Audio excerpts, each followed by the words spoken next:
En la vastedad caótica de la Ciudad de México, un universo de contrastes donde rascacielos de vidrio reflejan la pobreza de los barrios olvidados, la vida de Leo, un niño de apenas 10 años, era una batalla diaria por la supervivencia.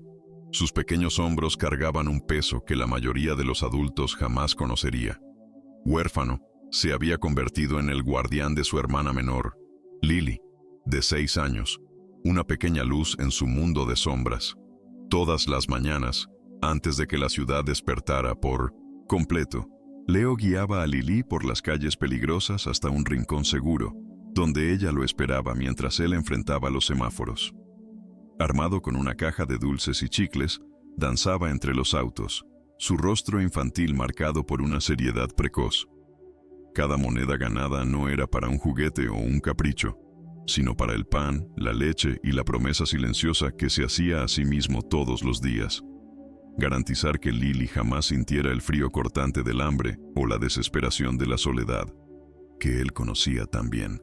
Soñaba con un futuro imposible, un lugar donde la inocencia de su hermana pudiera florecer lejos del asfalto sucio y de la indiferencia de los rostros apresurados.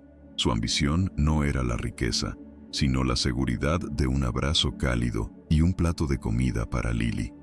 El cielo de la capital, antes de un azul límpido, se cerró súbitamente, desatando una lluvia torrencial que transformaba las calles en ríos de agua sucia.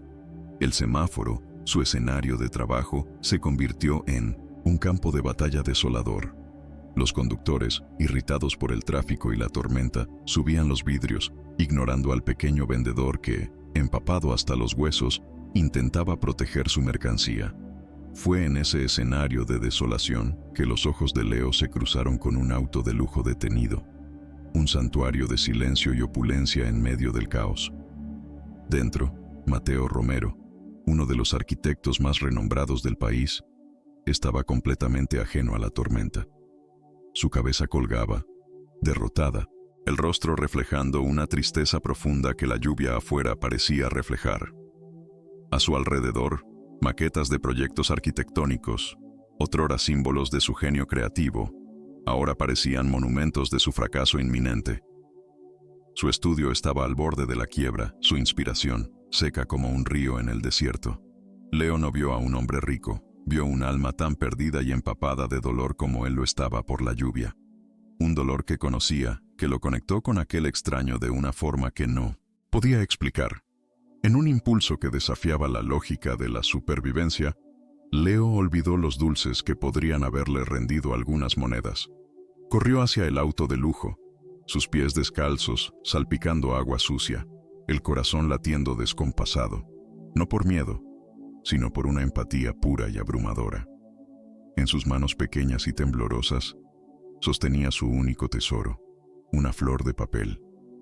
La había hecho la noche anterior, doblando con cuidado un pedazo de periódico viejo, un pequeño acto de creación para ahuyentar la oscuridad de su refugio improvisado.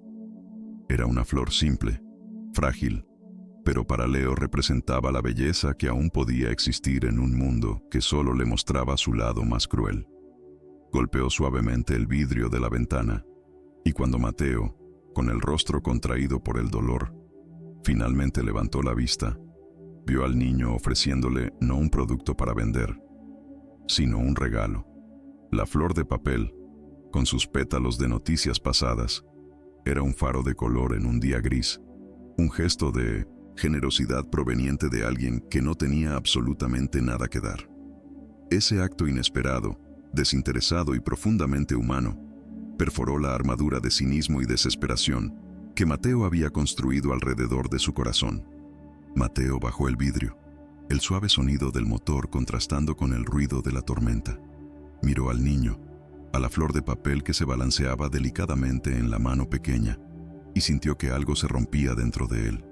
Por un momento, el arquitecto que construía imperios de concreto y acero fue desarmado por la simplicidad de una flor de periódico. Tomó el regalo con una delicadeza que lo sorprendió a sí mismo, sus dedos largos y cuidados rozando los dedos sucios y fríos del niño. En ese instante, se forjó una conexión silenciosa, un puente entre dos mundos separados por un abismo de privilegios y miseria, pero unidos por el lenguaje universal del dolor y la bondad. Ese gesto despertó en Mateo una culpa abrumadora, una conciencia aguda de su propia fortuna y de su reciente autocompasión.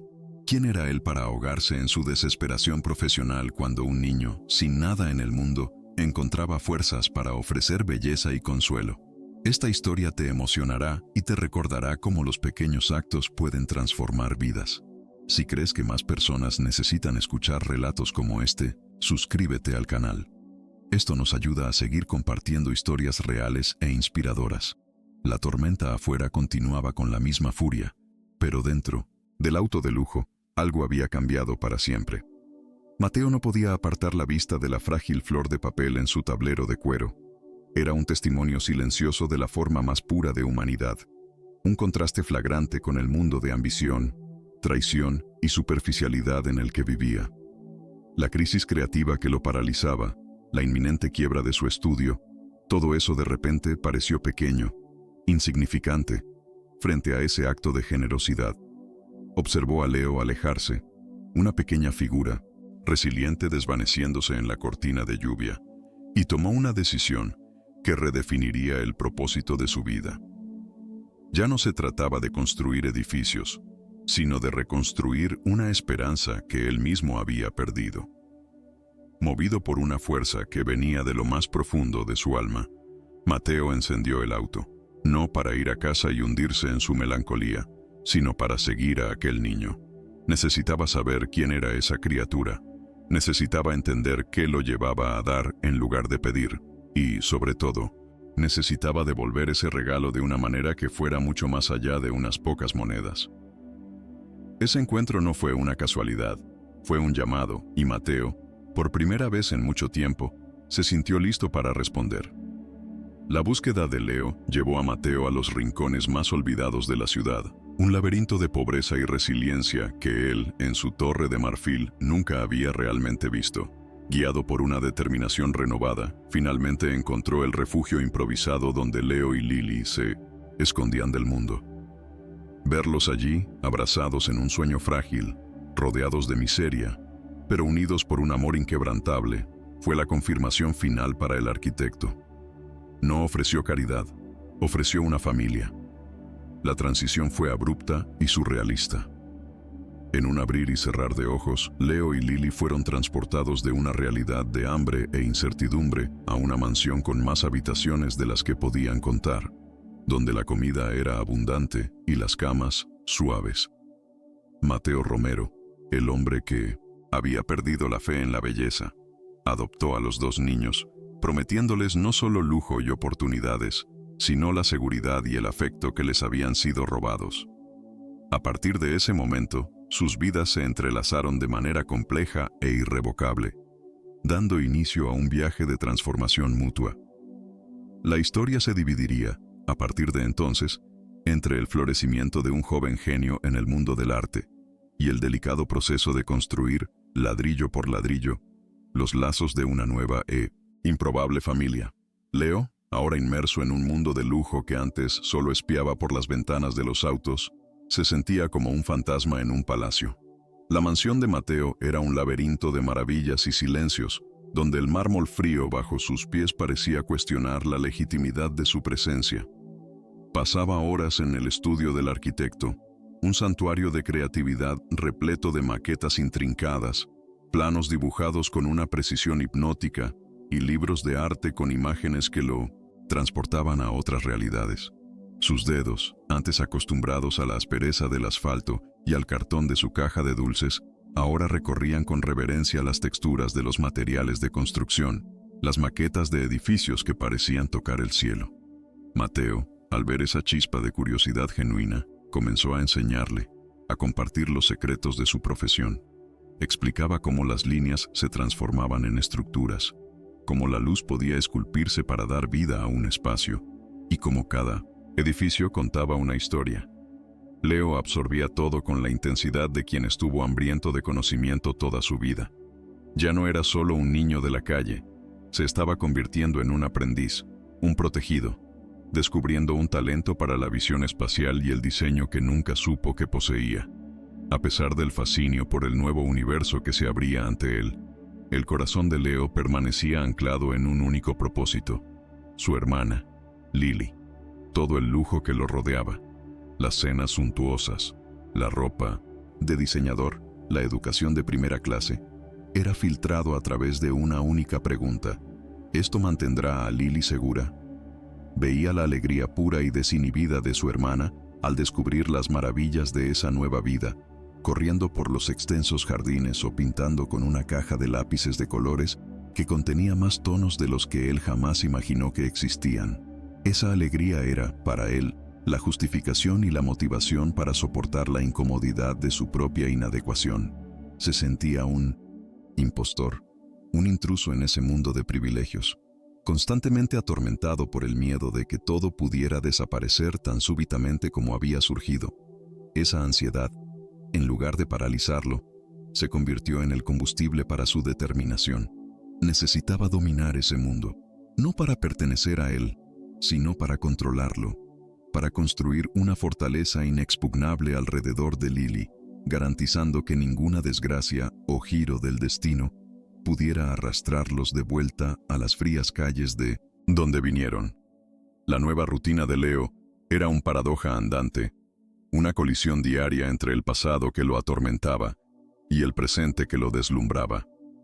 Mientras aprendía sobre la historia del arte y los principios de la perspectiva con los mejores tutores, su mente a menudo vagaba de regreso a las esquinas bulliciosas, a los rostros familiares de otros niños que aún libraban la misma batalla que él un día enfrentó.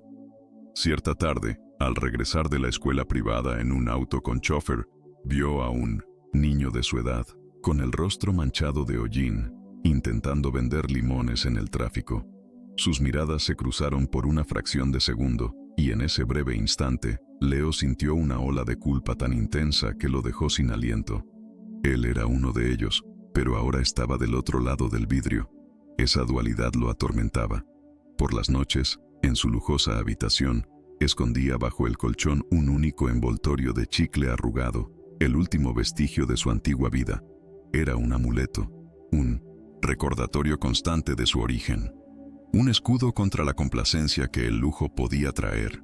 Temía que, al acostumbrarse a la comodidad, olvidara la crudeza de la calle, y con ello, perdiera la garra y la vigilancia necesarias para proteger a Lily de un mundo que sabía que era implacable. Esa lucha interna, sin embargo, comenzó a moldear su visión del mundo de una manera única, transformándolo de un mero protegido en un colaborador inesperado. Leo no era un lienzo en blanco en el que Mateo simplemente pintaba su conocimiento. Era un espejo que reflejaba la cruda realidad de la ciudad, una perspectiva que el arquitecto, en su pedestal de éxito, había olvidado.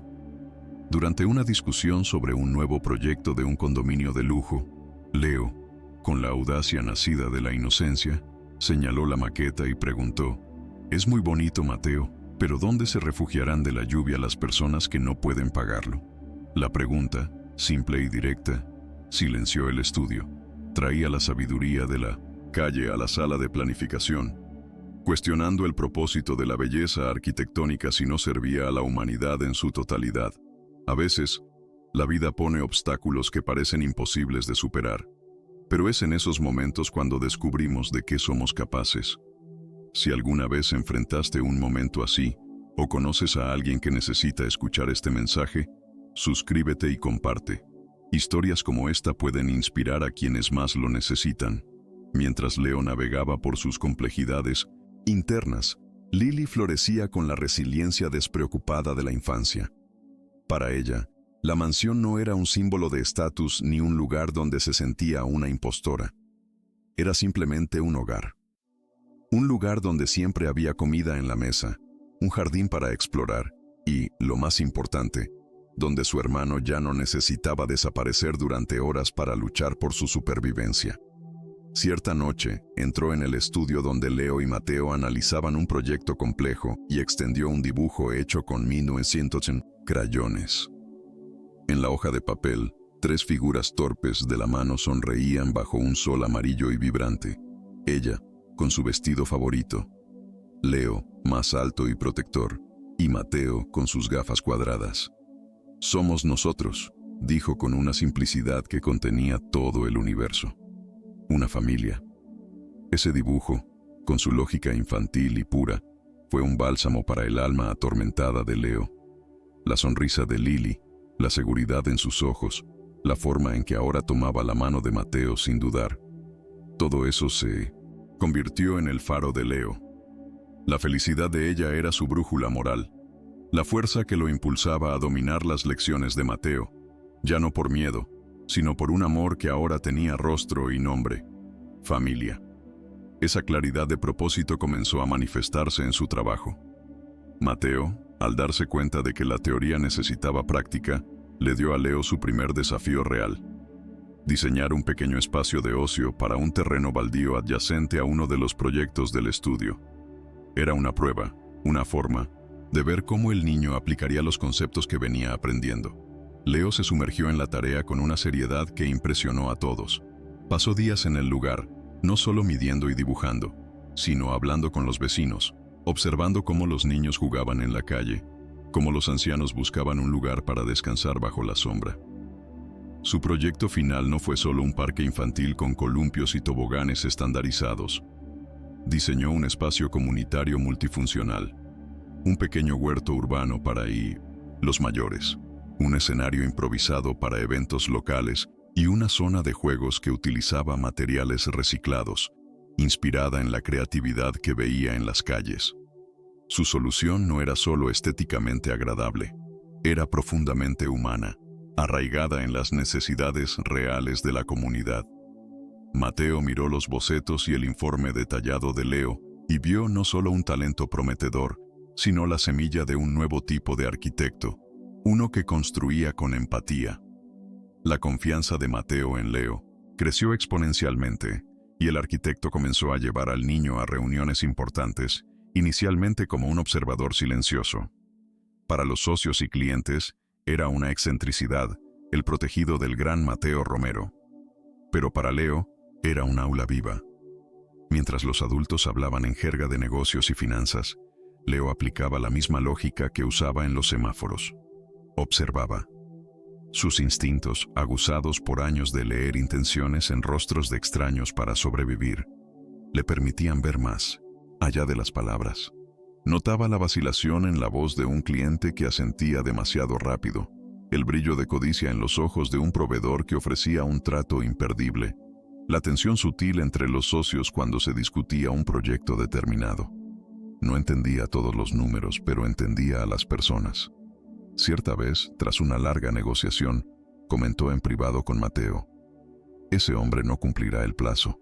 Lo prometió con la boca, pero sus ojos decían lo contrario».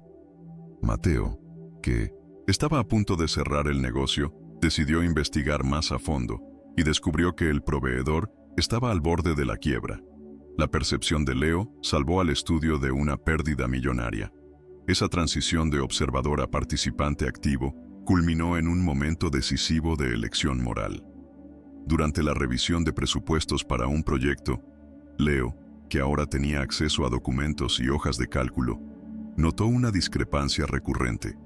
Un proveedor de larga data estaba inflando sistemáticamente los costos de materiales en pequeños porcentajes, un valor lo suficientemente bajo como para pasar desapercibido en las auditorías rutinarias, pero que, sumado, representaba un desvío significativo.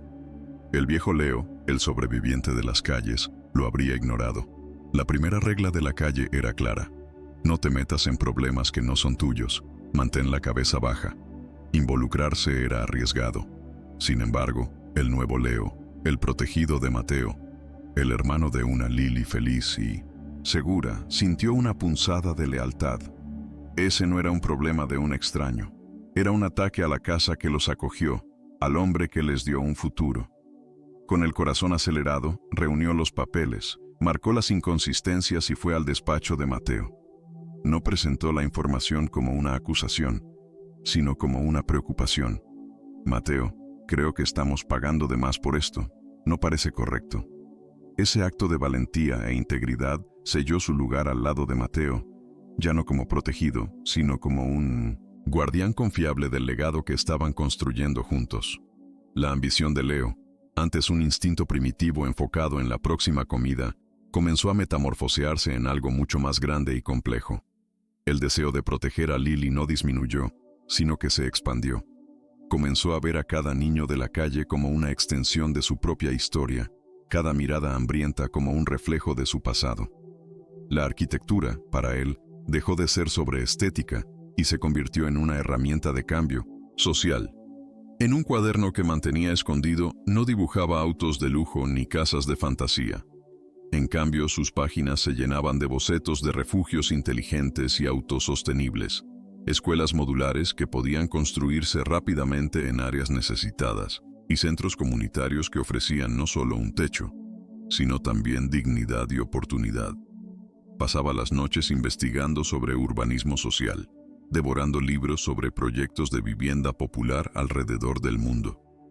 Su motivación estaba transformándose de un deseo reactivo de escapar de la pobreza a una pasión proactiva por combatirla en su raíz, usando las armas que Mateo le había dado: conocimiento, visión y la creencia de que un buen proyecto podía, de hecho, cambiar una vida. Cierta noche, Mateo entró en la habitación de Leo para darle las buenas noches y lo encontró dormido sobre el escritorio, la mano aún sosteniendo un lápiz, el cuaderno abierto. La curiosidad venció al arquitecto, que se acercó y hojeó las páginas con un cuidado reverente. Lo que vio lo conmovió profundamente. No eran los dibujos de un niño soñando con riqueza, sino los planos de un joven visionario que soñaba con justicia. Los detalles, la funcionalidad, la empatía incrustada en cada línea, todo revelaba una madurez y un propósito que iban mucho más allá de sus pocos años de vida. Mateo entendió, en ese momento, que el legado que dejaría no serían los rascacielos que llevaban su nombre, sino el joven que estaba allí, dormido, soñando con construir un mundo mejor. No despertó a Leo. Solo cerró el cuaderno suavemente, dejándolo sobre la mesa. A veces todo lo que necesitamos es una oportunidad o alguien que crea en nosotros. Es en esos momentos cuando la vida comienza a cambiar. Si crees que todos merecen una oportunidad, suscríbete y ayuda a difundir mensajes como este. Juntos, podemos hacer la diferencia. La armonía de la nueva familia, sin embargo, no tardaría en ser amenazada por una sombra que se proyectaba desde dentro de la propia casa. Javier, el sobrino de unos 30 años de Mateo, siempre se consideró el heredero natural del Imperio Romero. Criado en el lujo, educado en las mejores escuelas, veía el estudio de arquitectura no como un legado de creatividad, sino como una caja fuerte a heredar. Poseía una ambición fría e inescrupulosa, enmascarada por un barniz de cortesía y encanto que engañaba a la mayoría, pero no a todos. La llegada de Leo y Lily fue, para él, un terremoto que sacudió los cimientos de su futuro asegurado. Veía en Leo no a un niño rescatado, sino a un rival, un usurpador de orígenes sucios que amenazaba su derecho de primogenitura. El desprecio que sentía era palpable, un veneno que apenas se molestaba en ocultar. En sus ojos, el creciente afecto de Mateo por Leo no era un acto de bondad, sino una traición, un desvío inaceptable del plan que había trazado para su vida, y no escatimaría esfuerzos para restaurar el orden natural de las cosas, costara lo que costara. El primer ataque de Javier no vino en forma de confrontación directa, sino de una aguja sutil y venenosa, diseñada para humillar y desestabilizar. Durante una cena formal con algunos de los clientes más importantes del estudio, la conversación giraba en torno a proyectos ambiciosos y viajes internacionales.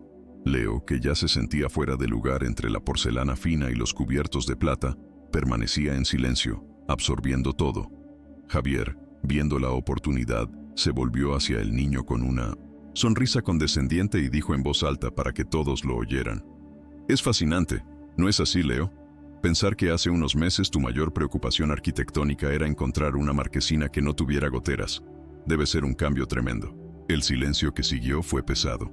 El comentario, disfrazado de broma, tenía un propósito claro: recordar a todos, especialmente a Leo, su origen. Era una forma de marcarlo como un extraño, un proyecto de caridad de Mateo, y no un miembro legítimo de la familia o del futuro de la empresa. Leo sintió que su rostro ardía, la vieja sensación de vergüenza e inadecuación regresando con toda su fuerza, exactamente como Javier había planeado. Mateo, sin embargo, no era ingenuo ante las manipulaciones de su sobrino. Conocía la naturaleza ambiciosa y a veces cruel de Javier mejor que nadie. Dejando el tenedor, dirigió una mirada fría a Javier, una mirada que pocos en el mundo de los negocios se atrevían a desafiar, y respondió con una calma cortante que dominó la mesa. Tienes toda la razón, Javier. Es un cambio tremendo, y es exactamente esa perspectiva la que nos faltaba en este estudio. Leo nos recuerda que la arquitectura no se trata solo de monumentos para los ricos, sino de crear refugios dignos para todos. Su experiencia en las calles no es una debilidad, es su mayor fortaleza, una que nos enseña humildad y propósito. La respuesta de Mateo no solo defendió a Leo, sino que elevó su estatus, transformando el intento de humillación de Javier en un elogio al niño. Leo levantó la cabeza, el sentimiento de vergüenza siendo reemplazado por una ola de gratitud y pertenencia. Javier, por su parte, sintió el golpe. Ese pequeño sermón público fue una declaración de guerra. Percibió que los ataques sutiles no serían suficientes. Para sacar a Leo del camino, necesitaría una estrategia mucho más agresiva y destructiva. A partir de ese día, la táctica de Javier cambió. Abandonó los insultos velados y pasó al sabotaje profesional, un terreno donde se sentía más poderoso, sabiendo que Mateo, en un esfuerzo por educar a Leo, permitía que el niño revisara documentos y presupuestos preliminares. Javier vio su oportunidad. Comenzó a manipular sutilmente la información que pasaba por las manos de Leo. En uno de los presupuestos para la adquisición de un nuevo terreno, Javier alteró deliberadamente algunas líneas de costo, haciendo parecer que un pedazo de tierra de poco valor era una oportunidad de oro, cuando en realidad estaba lleno de problemas legales y ambientales. Su plan era diabólico en su simplicidad. Dejaría que Leo aprobara la recomendación preliminar basándose en los datos fraudulentos. Luego, cuando el error saliera a la luz, la culpa recaería sobre la inexperiencia y la falta de discernimiento del niño. Quería demostrarle a Mateo que confiar en un chico de la calle para asuntos serios era una locura que le costaría caro al estudio, esperando que el perjuicio financiero finalmente abriera los ojos de su tío a la verdad. Leo se sentó a la gran mesa de roble en el estudio, los documentos sobre el nuevo terreno esparcidos frente a él. Los números parecían prometedores. Los gráficos mostraban una valorización impresionante y los informes preliminares, todos cuidadosamente seleccionados por Javier, pintaban el retrato de una inversión infalible. Sin embargo, una sensación de incomodidad, una alarma silenciosa que había aprendido a nunca ignorar, comenzó a sonar en su mente. Era la misma sensación que tenía en los semáforos cuando un extraño sonreía de manera demasiado amigable antes de intentar engañarlo, o cuando una oferta de ayuda venía con un precio oculto.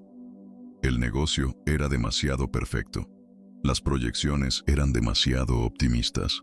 Faltaba la complejidad, la imperfección de la realidad. No podía identificar la falla técnica.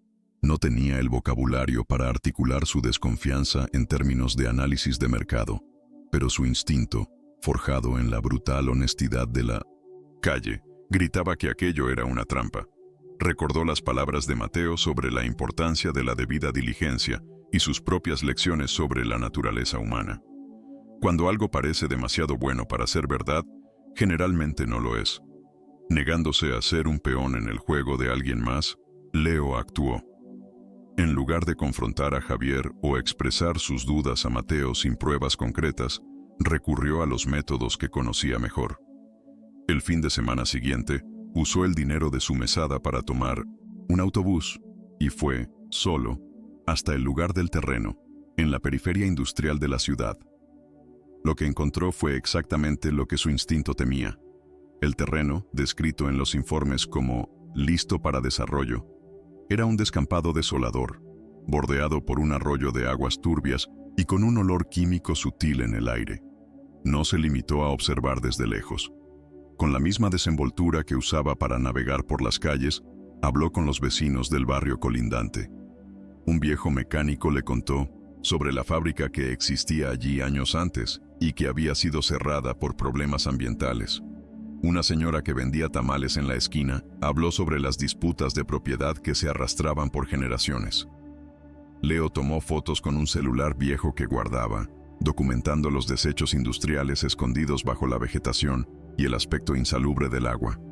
Estaba reuniendo evidencias, no como arquitecto, sino como detective, demostrando que su intuición era su herramienta más valiosa.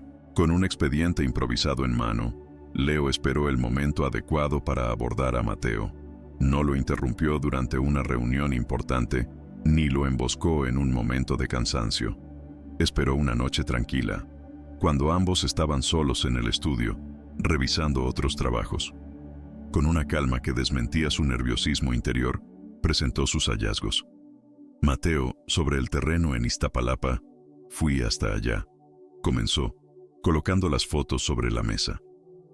Los informes dicen una cosa, pero la realidad es otra. Describió metódicamente todo lo que vio. El arroyo contaminado, los desechos escondidos, las historias de los vecinos sobre las disputas legales.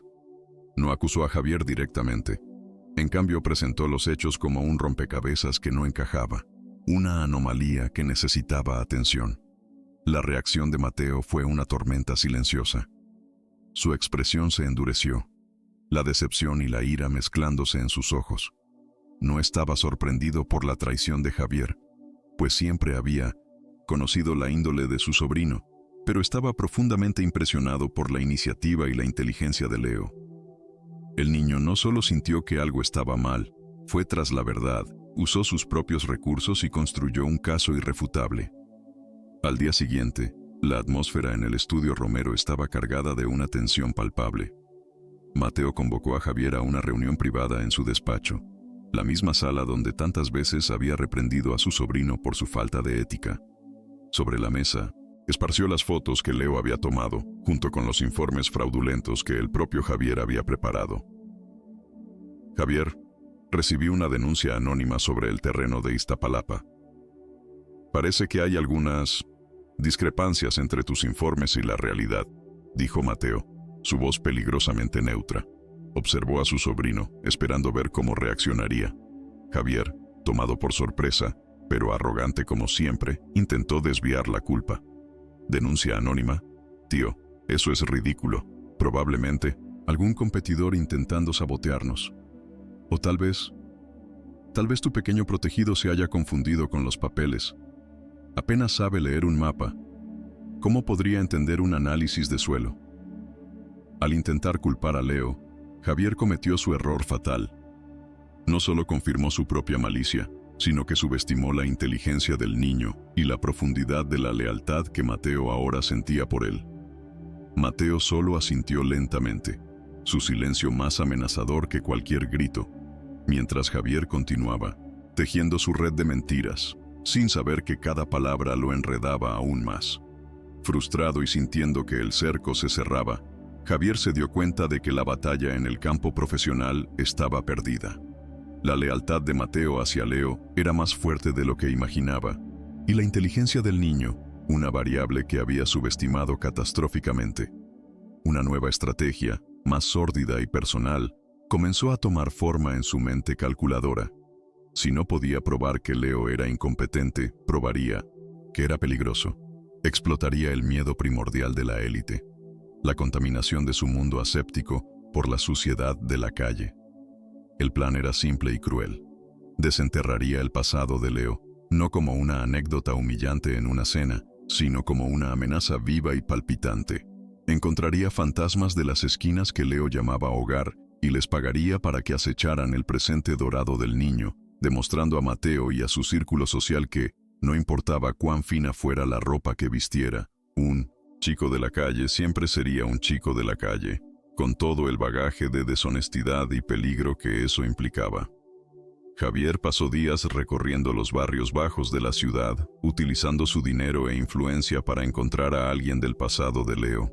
Su búsqueda lo llevó a un adolescente llamado Ricardo, un nombre que Leo conocía bien. Ricardo era mayor, un pequeño tirano de las calles que lideraba un grupo de chicos y que solía extorsionar una cuota de protección a Leo, llevándose gran parte de sus escasas monedas. Para Ricardo, la propuesta de Javier era irresistible, una generosa suma de dinero por simplemente aparecer en una gala que el estudio Romero estaba organizando. La tarea era sencilla: acercarse a Leo, abrazarlo con una familiaridad forzada e insinuar en voz alta sobre viejos tiempos y deudas pendientes. Javier quería crear un espectáculo. Quería que los inversionistas y clientes vieran a Leo no como el heredero prometedor, sino como un chico con lazos, sospechosos, tal vez incluso criminales. La escena estaría cuidadosamente orquestada para sembrar una semilla de duda y miedo, sugiriendo que la generosidad de Mateo había traído un caballo de Troya dentro de sus muros seguros. La gala se llevó a cabo en el atrio de un museo de arte moderno, un espacio vasto e impecable, donde la élite de la Ciudad de México se reunía para celebrar el lanzamiento del proyecto más nuevo y audaz de Mateo. Camareros con guantes blancos circulaban con bandejas de champán y canapés, mientras una orquesta de cámara tocaba suavemente de fondo. Leo estaba al lado de Mateo, vistiendo su primer traje hecho a medida, sintiendo la tela cara rozar su piel. Se sentía como un actor en un escenario grandioso, dividido entre el orgullo de estar allí, representando el futuro del estudio, y el nerviosismo de ser expuesto como un fraude en cualquier momento. Mateo lo presentaba a los clientes e inversionistas con un orgullo paternal evidente, hablando de su talento natural y su visión única. Por primera vez, Leo comenzó a creer que tal vez pertenecía a ese lugar, que su pasado no necesitaba definirlo. No sabía que su pasado estaba a punto de entrar por la puerta principal, orquestado por la mano venenosa de Javier. Fue entonces cuando Ricardo apareció. Destacaba en la multitud como una mancha de aceite en seda, con su ropa gastada y su actitud desafiante, claramente fuera de lugar, pero caminando con un propósito. Avistó a Leo y se abrió paso entre los invitados, con una sonrisa maliciosa en el rostro. «¡Leo, mi viejo amigo!», gritó, lo suficientemente alto como para que las conversaciones a su alrededor se detuvieran. Lo agarró en un abrazo falso, golpeando su espalda con fuerza. «¿Entonces aquí es donde te escondiste?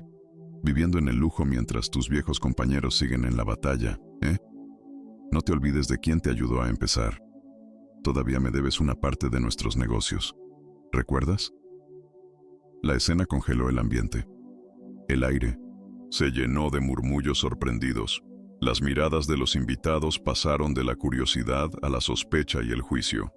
Mateo se quedó paralizado por un instante, y Javier, observando desde lejos con una copa de champán en la mano, se permitió una sonrisa de pura satisfacción. La humillación de Leo era pública, espectacular. La bomba que había plantado acababa de explotar en el corazón del mundo de Mateo. En lugar de reaccionar con la agresividad que la calle le había enseñado, Leo sintió que el suelo desaparecía bajo sus pies. El ruido del salón de fiestas se transformó en un zumbido distante, y los rostros curiosos de los invitados se convirtieron en un borrón de juicio. El traje caro de repente parecía un disfraz ridículo, y se sintió desnudo, expuesto, de vuelta en el semáforo, con el mismo miedo y la misma vergüenza de siempre. Sus ojos, instintivamente, buscaron a Mateo, esperando encontrar la decepción, la confirmación de que, después de todo, era un error, un riesgo mal calculado. El miedo a perderlo todo, a arrastrar a Lily de vuelta al abismo, lo paralizó. Por un instante, volvió a ser aquel niño de 10 años, pequeño e indefenso. Sin embargo, en medio del pánico, una pequeña chispa de dignidad que Mateo había ayudado a encender, se negó a apagarse. No negó conocer a Ricardo. La mentira ya no formaba parte de su arsenal de supervivencia. Solo lo miró, con el cuerpo temblando, pero la mirada firme, negándose a derrumbarse por completo, en un acto silencioso de desafío que nadie, excepto él, comprendió la magnitud. La reacción de Mateo fue una lección de poder y lealtad. No mostró ni un ápice de vergüenza. Sus ojos experimentados recorrieron la escena en segundos.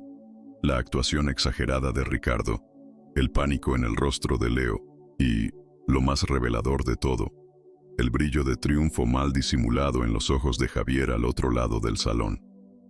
En un instante, entendió la arquitectura de aquella trampa.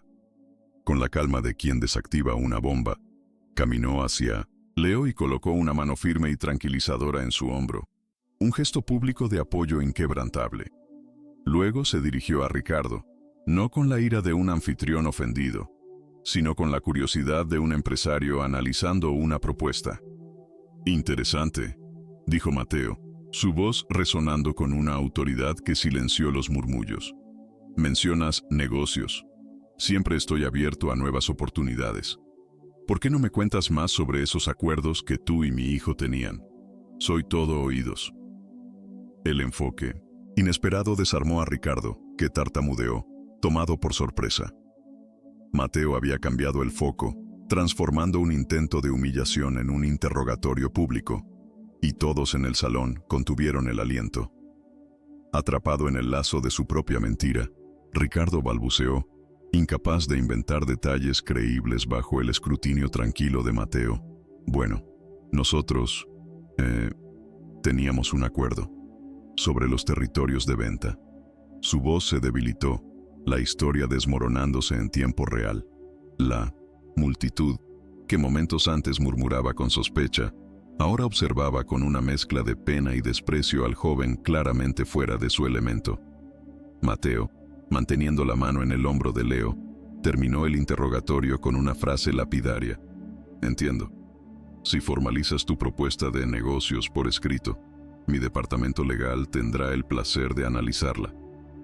Con eso, despidió a Ricardo con un gesto sutil, como quien espanta una mosca. El intento de humillación de Javier había implosionado. En lugar de aislar a Leo, el incidente demostró públicamente la fe inquebrantable de Mateo en el niño. El disparo salió por la culata de manera espectacular, no solo fallando en manchar la reputación de Leo, sino reforzando su posición al lado de Mateo, ahora visto no como un niño vulnerable, sino como alguien digno de la más feroz protección del poderoso arquitecto. Más tarde esa noche, en la quietud de la biblioteca de la mansión, la grandiosidad de la gala parecía un sueño lejano. Mateo se sentó frente a Leo, que todavía estaba conmocionado, a pesar de la victoria silenciosa. «Leo», dijo Mateo, su voz suave pero firme, «quiero que sepas que en ningún momento dudé de ti. Vi la mirada de Javier desde el otro lado del salón. Sé que fue él quien orquestó todo esto». Hizo una pausa, mirando a los ojos del niño. «Estoy inmensamente orgulloso de la manera en que te comportaste. No mentiste, no gritaste, enfrentaste la humillación con una dignidad que muchos hombres adultos que conozco no poseen». Esas palabras fueron el bálsamo que el alma de Leo necesitaba, la validación, la confianza explícita de su nuevo padre. Curaron la herida que la humillación pública había abierto. En ese momento, el miedo residual de ser un impostor finalmente comenzó a disiparse. Ya no era solo un sobreviviente a merced de la suerte. Era un miembro amado y defendido de una familia por la que ahora se sentía lo suficientemente fuerte para luchar. La fuerza opositora en la vida de Leo no era una entidad abstracta como la pobreza o el abandono. Tenía un nombre y un rostro: Javier. Para entender la profundidad de su malevolencia, era necesario mirar el suelo infértil donde crecieron sus raíces. Javier no fue criado para ser un creador como Mateo, sino un heredero. Desde la infancia, le enseñaron a ver el apellido Romero como sinónimo de privilegio, una llave de oro que le daría acceso a un futuro de lujo sin necesidad de esfuerzo. Veía a su tío no como una figura paterna o un mentor a admirar, sino como el guardián temporal de su fortuna. Su presencia en el estudio de arquitectura era una formalidad, una actuación para mantener las apariencias, mientras que en realidad no compartía la pasión de Mateo por el arte de construir. Para Javier, los edificios no eran poemas de concreto y luz. Eran activos, números en una hoja de cálculo que se traducían en poder y estatus. La llegada de Leo fue la negación de todo en lo que creía. Un chico de la calle, sin linaje, sin apellido, Estaba recibiendo no solo el afecto de Mateo, sino, en sus ojos, su lugar por derecho. La humillación en la gala fue un catalizador para la paranoia y el odio de Javier. Su plan, que consideraba una jugada maestra, se había transformado en una demostración pública de su propia impotencia y de la fuerza del lazo entre su tío y el usurpador. Encerrado en su apartamento de lujo, rodeado de un confort que nunca había conquistado por mérito propio, rumiaba la derrota. La rabia que sentía no era solo por el fracaso del plan, sino por la revelación de que se había vuelto secundario en el corazón y los planes de Mateo. La calma con la que su tío defendió a Leo, la forma en que desmanteló su trampa, todo eso señalaba un cambio de poder que no podía aceptar. A partir de ese momento, su obsesión dejó de ser solo asegurar su herencia. Se convirtió en una necesidad visceral de destruir lo que no podía tener. Si Mateo prefería a un rata de cloaca antes que a su propia sangre, entonces haría que ambos se arrepintieran. Quemaría el reino para garantizar que Leo nunca se sentara en el trono. Sus acciones futuras no serían las de un saboteador, sino las de un incendiario. La nueva ofensiva de Javier fue concebida en la oscuridad de su envidia. Sabía que atacar a Leo directamente solo fortalecería la determinación de Mateo para protegerlo. Por lo tanto, necesitaba un objetivo mayor, uno que pudiera herir a ambos de un solo golpe: el propio Estudio Romero. Su lógica era perversa y calculada. Crearía un desastre profesional de tal magnitud que las consecuencias serían inevitables y devastadoras. El plan era encontrar un proyecto crucial, un pilar de soporte para la reputación y las finanzas del estudio, y minar sus cimientos secretamente. Plantaría una bomba de relojería, y en el momento de la detonación, haría que todas las evidencias apuntaran a la mano inexperta y descuidada de Leo. Ya no se trataba de una disputa por la herencia. Era una tierra arrasada. Quería ver la mirada de decepción final de Mateo, no por una metedura de pata social, sino por un fracaso monumental, un error de millones de dólares que mancharía el nombre de la familia para siempre, y quería que Leo fuera el epicentro de la destrucción.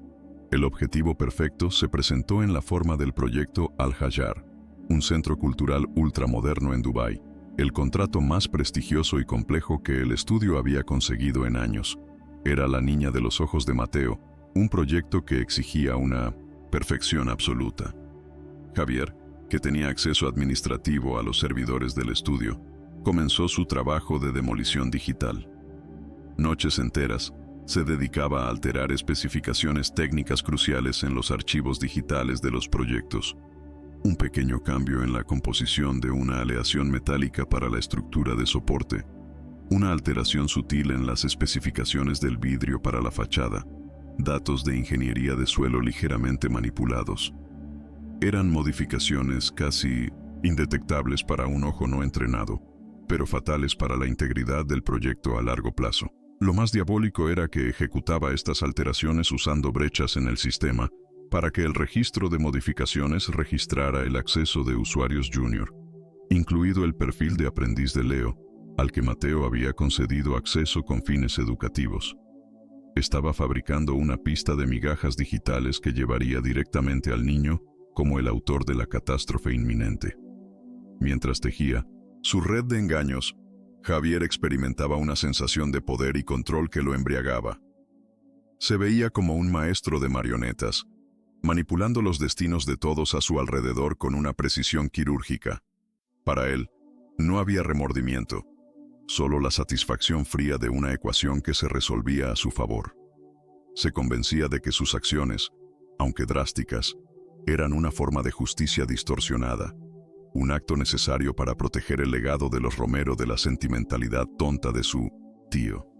En su mente, no era el villano, sino el héroe trágico de la historia, forzado a tomar medidas extremas para preservar la pureza de su linaje y la integridad de un imperio que, por derecho, le pertenecía. Esa peligrosa autojustificación lo aislaba de cualquier sentimiento de culpa, permitiéndole operar con una crueldad desapasionada, convencido de que el fin, su ascenso al poder, justificaba absolutamente cualquier medio, incluida la ruina de un niño inocente y la potencial destrucción de la obra de la vida de su tío. Paralelamente a su sabotaje digital, Javier inició una campaña de manipulación psicológica dentro del estudio. Comenzó a sembrar semillas de duda de manera estratégica, como un agricultor paciente cultivando maleza. En conversaciones casuales con los gerentes de proyecto e ingenieros senior, expresaba una preocupación paternal por Leo. «Me parece maravilloso lo que mi tío está haciendo por este chico», decía con una falsa sinceridad. «Pero a veces me preocupa que le estemos dando demasiadas responsabilidades, demasiado pronto. Es tan ávido por aprender que podría terminar cometiendo un error costoso, sin querer». Tejía una narrativa en la que su preocupación era por el bienestar de la empresa y la protección del propio Leo contra un fracaso para el que no estaba preparado. Era una táctica brillante y venenosa. Estaba preparando el terreno, condicionando la mente de sus colegas para que, cuando la crisis del proyecto Al-Hayar explotara, la conclusión fuera obvia e inmediata. La culpa recaería naturalmente sobre el elemento más nuevo e inexperto del sistema, el niño que Javier, el sobrino leal y preocupado, había intentado proteger. La villanía de Javier no se limitaba al campo profesional. Era maestro en explorar todas las frentes de batalla, incluidas las emocionales. Comenzó a dedicar una atención especial a Lily, no por afecto, sino por estrategia. Viendo a la niña como un peón inocente en el tablero, intentó seducirla con la misma falsedad que usaba con los adultos. La obsequiaba con los juguetes más caros, muñecas de porcelana y vestidos de diseñador, gestos de una generosidad calculada. En sus interacciones, sembraba pequeñas semillas de discordia, susurrando comentarios venenosos disfrazados de preocupación. «Es una lástima que Leo pase tanto tiempo en la oficina con el tío Mateo, ¿no es así?», decía mientras le entregaba una caja de chocolates importados. «Ya casi no tiene tiempo para jugar contigo. Pero no te preocupes, tu primo Javier siempre tendrá tiempo para la princesita de la casa». Su objetivo era crear un resentimiento sutil en Lily, aislar a Leo de su única ancla emocional y tal vez usar a la niña como una fuente involuntaria de información sobre el día a día de su hermano. Sin embargo, Javier cometió el mismo error que había cometido con Leo. Subestimó la profundidad y la resiliencia de los lazos forjados en la adversidad. Lily, aunque solo era una niña, poseía una inteligencia emocional aguzada por la necesidad de sobrevivir. Aceptaba los regalos de Javier con una cortesía educada, pero sus ojos infantiles veían a través de la fachada. Sentía la frialdad detrás de la sonrisa, la falta de calor en el abrazo, la disonancia entre las palabras amables y la mirada calculadora. Para ella, el amor no se medía por el precio de una muñeca, sino por la seguridad que sentía al lado de Leo, o por la risa genuina de Mateo. Cierta noche, fue al cuarto de Leo con una de las muñecas caras que Javier le había dado. «Leo, me gusta la muñeca», dijo, «pero no me gusta el hombre que me la dio. Sus ojos son como los vidrios de los autos cuando llueve. Puedes ver su cara, pero no puedes ver lo que hay dentro». Esa observación, en su simplicidad infantil, confirmó para Leo que la lealtad de su hermana era inquebrantable y que la malicia de Javier era tan transparente para ella como para él. La resiliencia inesperada de Lily y la confianza inquebrantable de Mateo en Leo comenzaron a corroer la compostura de Javier. Sus planes, que parecían tan infalibles en su mente, encontraban obstáculos que no había previsto: la lealtad, el amor y la intuición. La frustración comenzó a manifestarse en su comportamiento en el estudio. Su barniz de encanto comenzó a agrietarse, revelando la impaciencia y la arrogancia que borboteaban por debajo. Se volvía brusco con los asistentes, cuestionaba abiertamente las decisiones de Mateo en reuniones menores y su trabajo, antes meticuloso, comenzó a presentar pequeños fallos, errores de descuido, nacidos de la distracción de su creciente obsesión. Pasaba más tiempo monitoreando los movimientos de Leo, intentando descifrar la naturaleza de su influencia sobre Mateo, que concentrándose en sus propias responsabilidades. La fuerza opositora que representaba estaba, irónicamente, volviéndose contra sí misma. El veneno que intentaba inocular en los demás estaba comenzando a envenenar su propio juicio, haciéndolo cada vez más imprudente y predecible. En un último y desesperado acto para retomar el control de la narrativa, Javier decidió llevar la batalla al ámbito público. Sabía que el mundo de los negocios era sensible a los escándalos y que la imagen lo era todo. Usando un contacto en un blog de chismes de baja credibilidad, pero de amplia circulación, filtró una historia anónima y distorsionada sobre el nuevo protegido de Mateo Romero.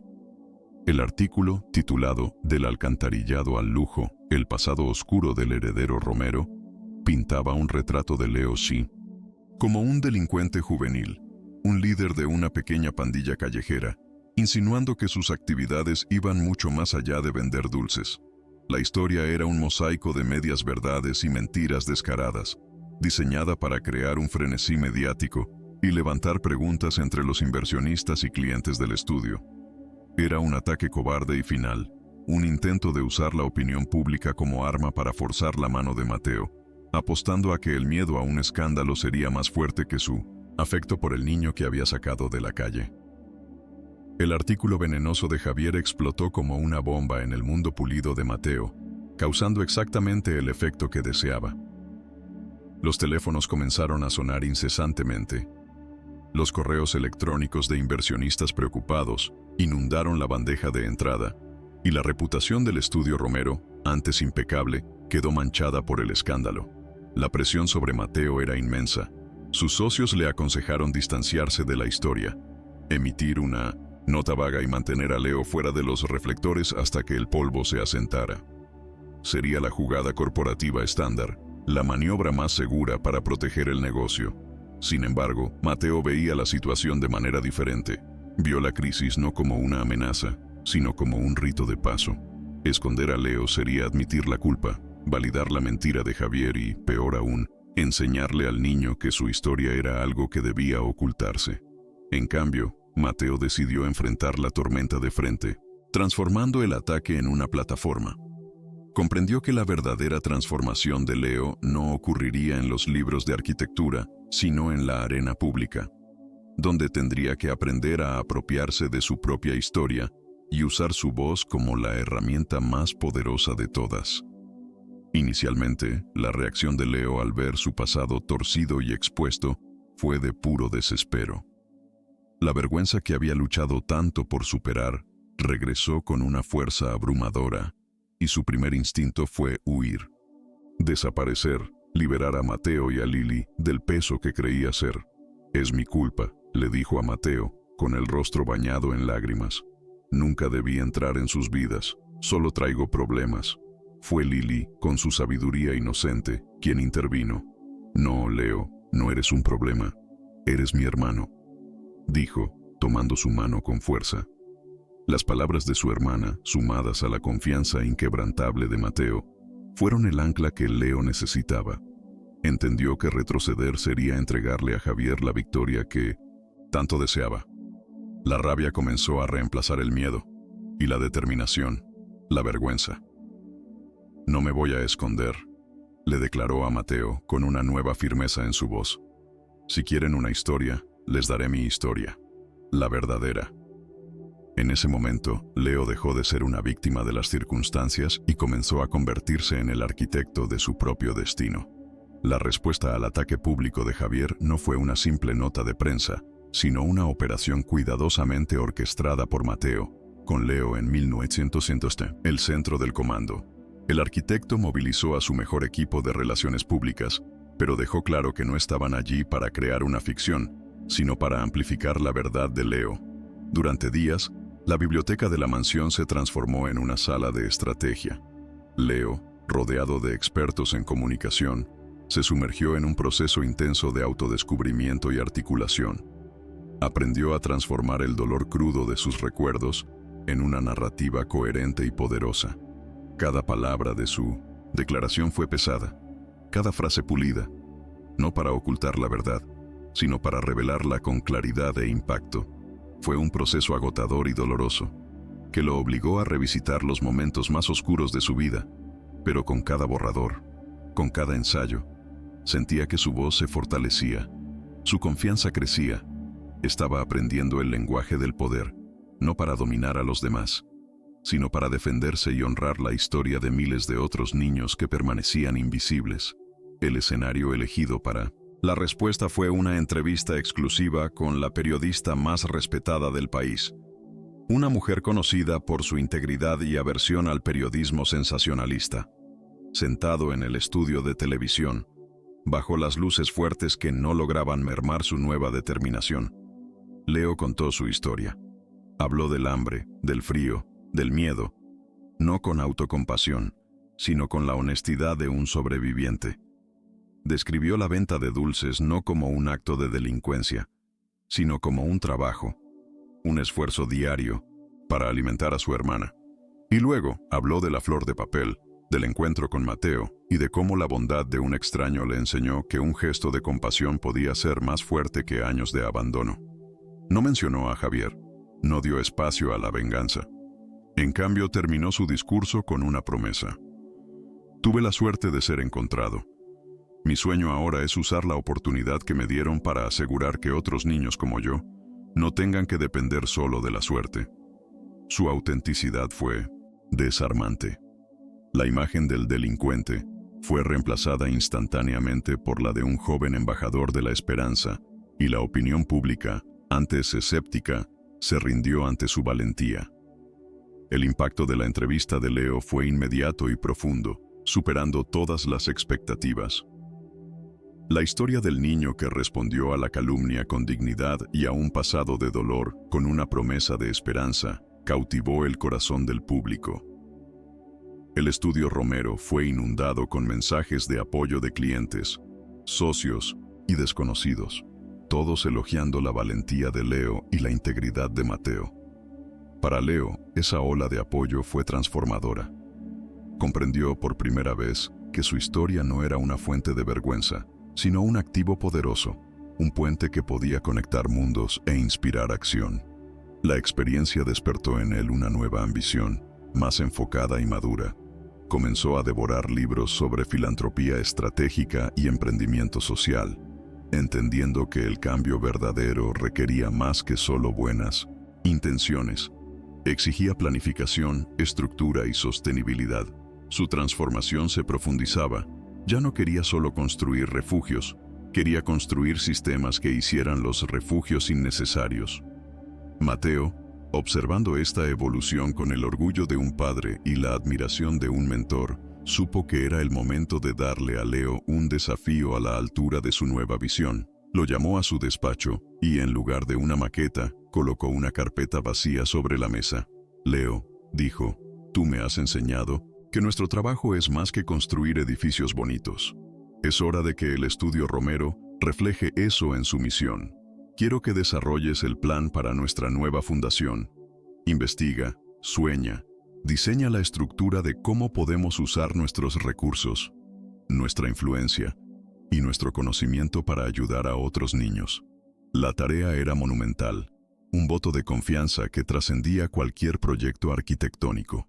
Leo se sumergió en el trabajo con una pasión abrumadora, pasando semanas en 1900, contacto con ONGs, estudiando modelos de fundaciones alrededor del mundo y redactando un plan de negocios que era, al mismo tiempo, compasivo en sus objetivos e implacable en su eficiencia. Estaba diseñando su obra más importante, un legado de esperanza. Mientras Leo se adentraba en el mundo del emprendimiento social, Lily atravesaba su propia transformación silenciosa. La seguridad y el acceso a la educación permitieron que su inteligencia, antes enfocada en sobrevivir, floreciera en una curiosidad académica voraz. Se convirtió en una lectora ávida, pero sus intereses no se inclinaban hacia los cuentos de hadas, sino hacia las biografías de grandes líderes de derechos civiles e historias sobre abogados que luchaban por la justicia. La injusticia que ella y su hermano sufrieron dejó una marca indeleble en su alma, no como una cicatriz de victimización, sino como una semilla de vocación. Comenzó a hacer preguntas incisivas sobre las leyes, sobre por qué algunas personas estaban protegidas y otras no. Un día, durante una discusión familiar, declaró con la certeza de una niña que había encontrado su propósito. Cuando crezca, voy a ser abogada. Me aseguraré de que haya reglas para proteger a todos los niños, para que nadie tenga que depender solo de la suerte para tener un hogar. Su ambición era el reflejo de la de Leo, dos caras de la misma moneda. Él quería construir la seguridad y ella quería defender el derecho a ella. La sinergia entre los dos hermanos se convirtió en una fuerza motriz dentro de la familia.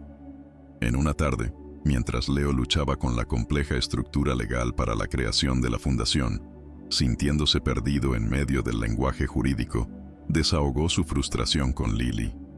Le explicó el problema de cómo garantizar que la ayuda llegara directamente a los niños, sin ser desviada por la burocracia o por tutores malintencionados. Lily, que estaba dibujando a su lado, miró sus papeles y dijo con una lógica irrefutable: «Es como cuando compartías el pan conmigo.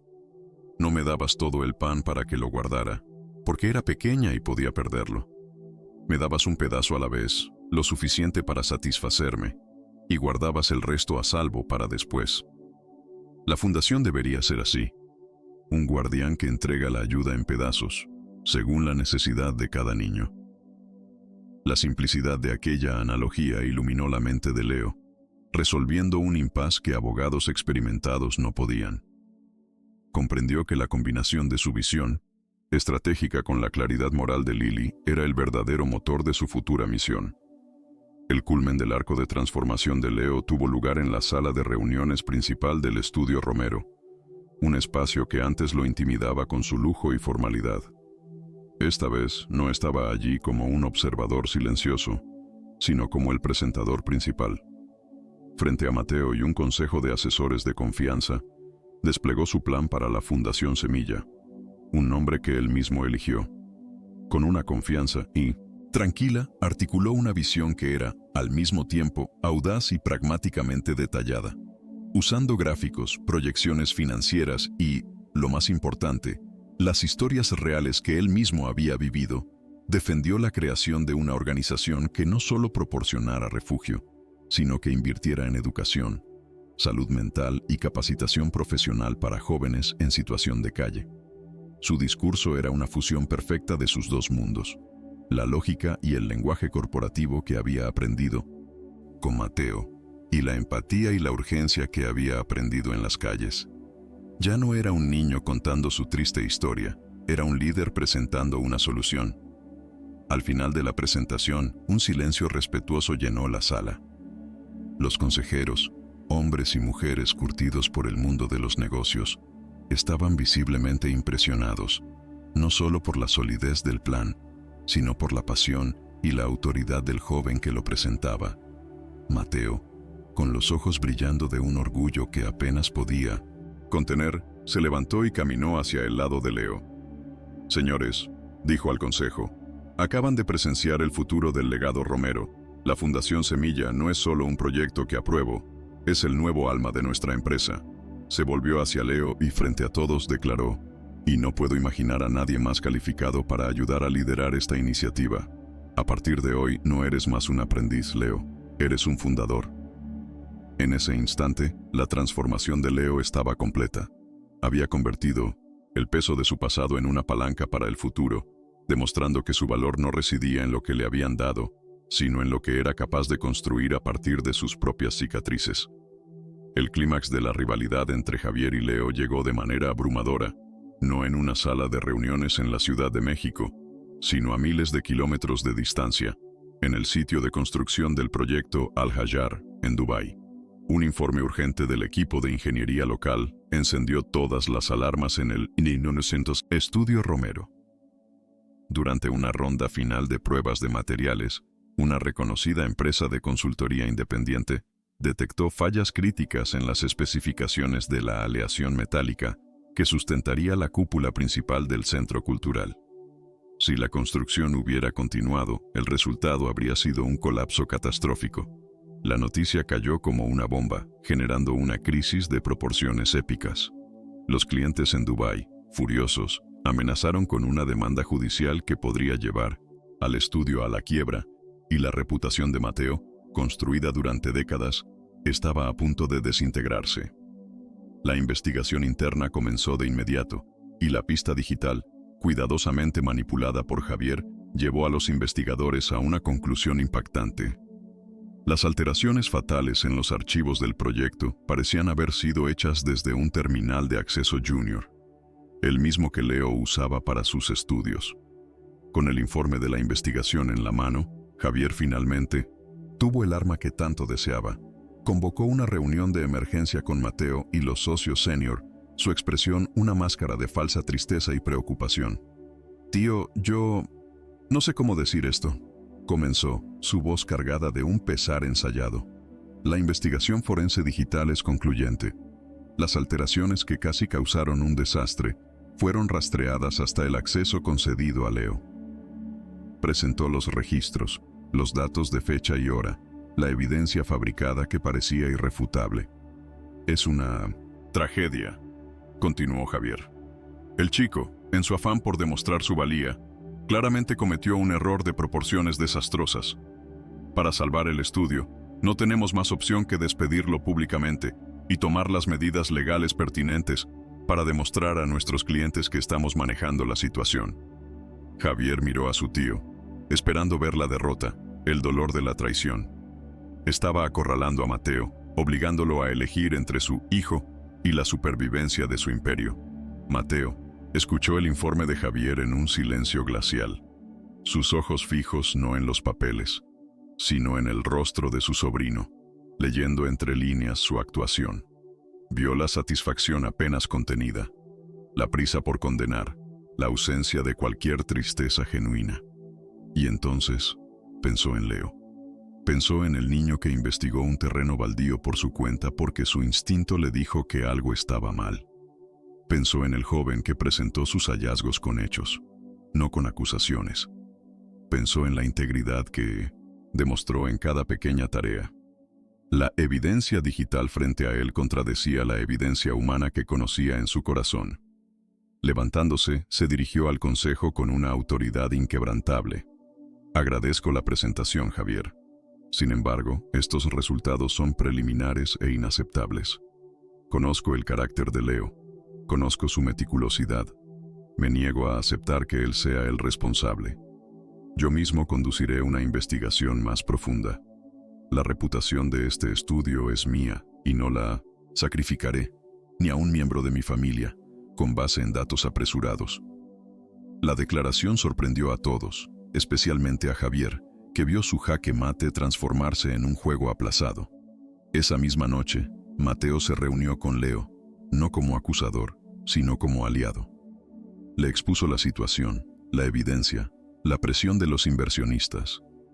«Leo, ellos creen que fuiste tú», dijo, observando la reacción del chico.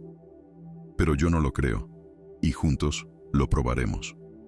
La confianza de Mateo fue el salvavidas que impidió que Leo se ahogara en la desesperación. En lugar de encogerse, se enderezó. La mente analítica que había estado desarrollando entró en acción. Comenzaron a repasar cada paso, cada archivo que Leo había accedido. «Lo recuerdo», dijo Leo de repente. «Recuerdo una noche en que Javier fue amable y me ofreció ayuda para organizar algunos archivos del proyecto Al-Hayar en el servidor. Dijo que me estaba enseñando un atajo, pero usó mi computadora para hacerlo. No pensé nada en ese momento, pero fue extraño. Ese pequeño recuerdo, un detalle aparentemente insignificante, fue la primera grieta en el muro de mentiras de Javier». Comprendieron que necesitaban buscar no solo rastros digitales, sino rastros de manipulación humana. La memoria de Leo fue la pieza que faltaba. Actuando con rapidez, Mateo eludió los protocolos internos y contrató a una empresa de ciberseguridad de élite, una de las mejores del mundo, especializada en espionaje corporativo. La directriz que les dio fue precisa: ignorar los registros de superficie y buscar anomalías, específicamente en los horarios en que Javier estuvo cerca del terminal de Leo. Pidió que buscaran evidencias de acceso remoto, enmascaramiento de IP o cualquier tipo de actividad que sugiriera un hombre en el medio digital. Mientras los especialistas trabajaban en secreto, Mateo y Leo continuaban su propia investigación, hablando con el equipo de TI del estudio, mapeando los patrones de comportamiento de Javier, construyendo un caso circunstancial que esperaban fuera corroborado por las evidencias digitales. Era una carrera contra el tiempo, con la amenaza de la demanda de Dubái acercándose cada día. Pero por primera vez, Mateo y Leo no estaban a la defensiva, Estaban cazando. El descubrimiento llegó 3 días después, en medio de la noche. El jefe de la empresa de ciberseguridad llamó al celular personal de Mateo. Lo encontramos, dijo. Su sobrino es astuto, pero no lo suficiente. El equipo había descubierto un software de duplicación de pantalla sofisticado, instalado remotamente en la computadora de Leo, que permitía a Javier no solo observar, sino también controlar el terminal del chico a distancia, haciendo que cualquier acción pareciera originarse en Leo. La prueba final, sin embargo, fue aún más condenatoria. En el fondo de un servidor de respaldo, en una partición encriptada que Javier asumió que nadie encontraría jamás, los especialistas localizaron copias de los archivos originales del proyecto Al-Hayar, sin las alteraciones. Era el seguro de Javier, un lugar donde podía recuperar los datos correctos si su plan fallaba y necesitaba salvar el proyecto en el último minuto, fingiendo ser el héroe. Ese escondite, diseñado para ser su salvación, se convirtió en su sentencia. Mateo ahora tenía la verdad en sus manos, una prueba digital irrefutable de la traición de su sobrino. El escenario para la resolución final fue la misma sala de reuniones donde Javier había intentado sellar el destino de Leo. Mateo convocó al consejo nuevamente, bajo el pretexto de anunciar la decisión final sobre la crisis. Javier entró en la sala con un aire de triunfo contenido, creyendo que su tío finalmente había cedido a la presión. Hizo una última y elocuente defensa de su posición, hablando sobre la necesidad de proteger la empresa, sobre el dolor que sentía al tener que tomar una medida tan drástica contra un chico desorientado. Era la imagen de la responsabilidad y el dolor. Cuando terminó, todas las miradas se volvieron hacia Mateo. El arquitecto, con un control gélido, simplemente tomó un control remoto y encendió el gran proyector de la sala. Gracias, Javier. Ahora me gustaría presentar los resultados de mi propia investigación, dijo. La primera imagen que apareció en la pantalla fue la estructura de archivos del servidor, destacando la carpeta encriptada que Javier había usado para ocultar los proyectos originales. Con cada nuevo diapositiva, una nueva capa de la traición de Javier se exponía para que todos la vieran. Los informes de la empresa de ciberseguridad, los registros de acceso remoto, la prueba del software de duplicación, todo se presentaba con una claridad forense e irrefutable. El rostro de Javier pasó por una rápida sucesión de colores, del blanco de la sorpresa al rojo de la rabia y finalmente al gris pálido del puro terror. Su fachada de sofisticación se desintegró, revelando al hombre pequeño y desesperado debajo. Intentó balbucear una negación, pero las palabras murieron en su garganta ante la montaña de evidencias. Mateo, sin levantar la voz, pronunció la sentencia. Javier, estás despedido, con efecto inmediato.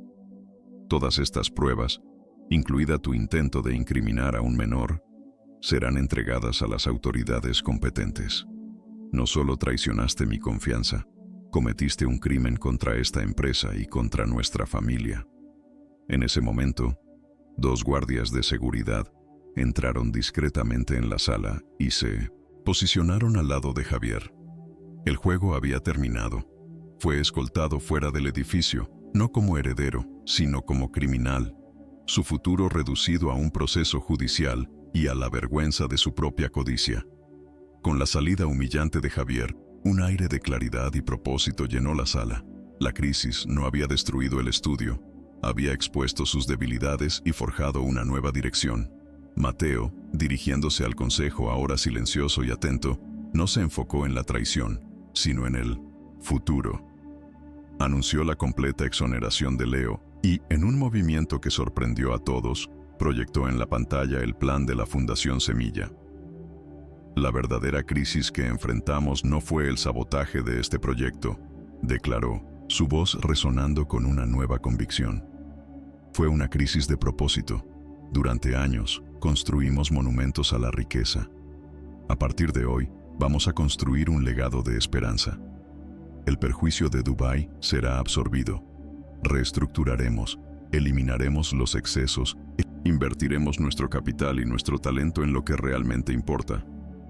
La Fundación Semilla no será un brazo de caridad del estudio, será su corazón. Esa declaración transformó la sala de crisis en un semillero de renacimiento, con Leo, en silencio al lado de Mateo, como el símbolo vivo de esa nueva misión. Esa noche, la mansión Romero, que tantas veces parecía grande y vacía, estaba llena del calor de una victoria compartida. Mateo, Leo y Lili se sentaron juntos en la biblioteca, no para discutir negocios, sino para simplemente estar juntos como familia. La amenaza había pasado, el aire estaba limpio. Mateo, con una emoción que rara vez mostraba, miró a Leo y dijo: «Tú salvaste este estudio, Leo, con tu valentía y tu integridad. Yo te di un hogar, pero tú me devolviste un alma».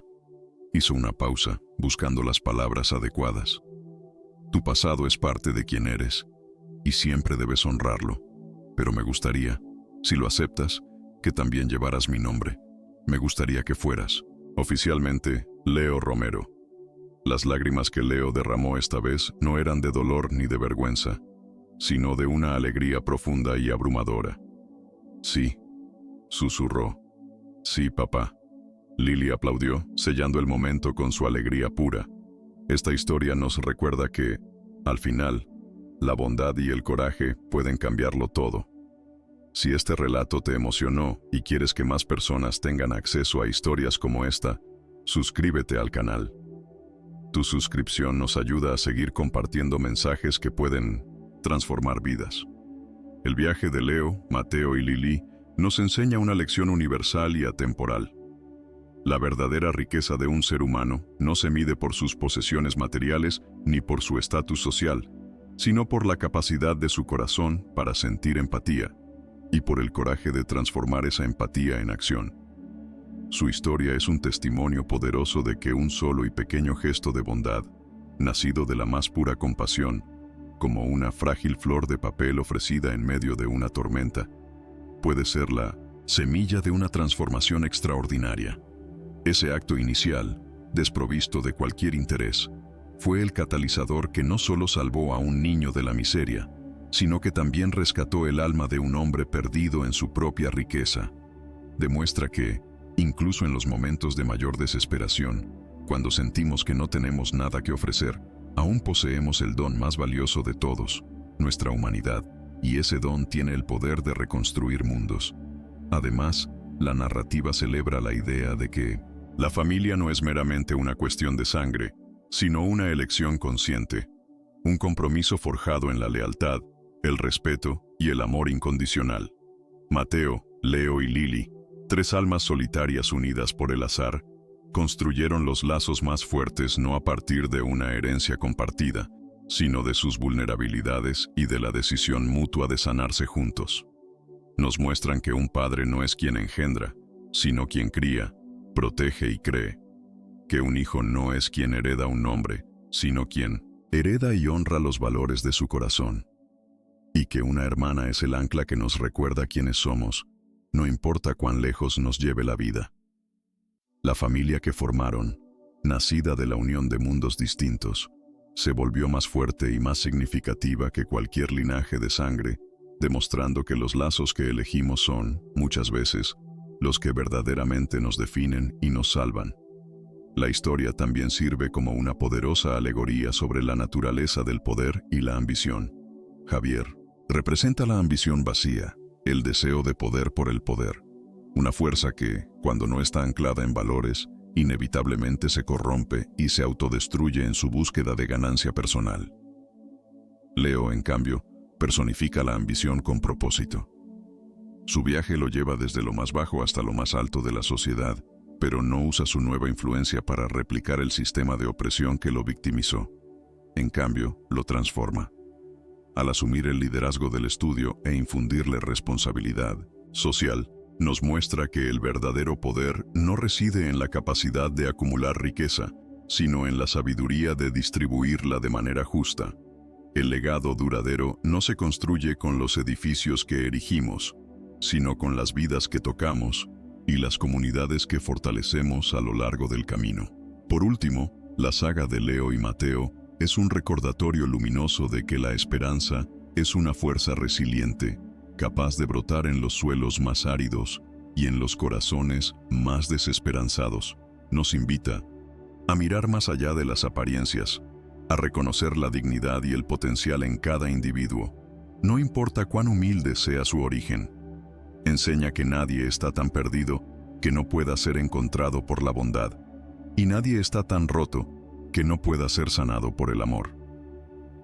La trayectoria, que comenzó con una flor de papel en un día de lluvia, nos deja con una verdad inspiradora. Cada uno de nosotros, independientemente de quiénes somos o de lo que poseemos, tiene dentro de sí la capacidad de ser el punto de inflexión en la vida de otra persona. El cambio más grande, el legado más profundo, a menudo comienza con el gesto más simple, el de extender la mano.